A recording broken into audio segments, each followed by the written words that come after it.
Hello, I'm Sonic. We will learn about making charts in Microsoft Excel, Part 4. From previous parts, we learned how to construct column and bar chart. And we've also learned how to construct line chart, scatter chart, and an area chart. Finally, Part 4, pie chart and other charts. A pie chart is a circular statistical graphic which is divided into slices to illustrate numerical proportion. The arc length of each slice is directly proportional to the quantity it represents. You would be knowing the sum of slices is equal to 100%, and it's making a full angle 360 degrees.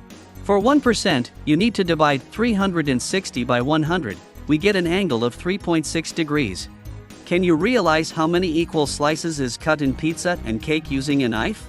Well, it is based on an angle being divisible by 360 degrees. To get started, click on the pie icon in the Insert menu. Pie chart can be either in 2 or 3-dimensional. Each slice may depend on its color and its angular quantity. That's how we get this chart. For one thing about the other charts, click on the Other Charts icon in the Insert menu.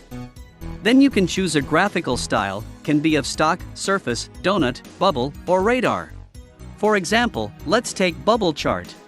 Bubble depends on its size, proportional to the quantity, compared to the bar chart.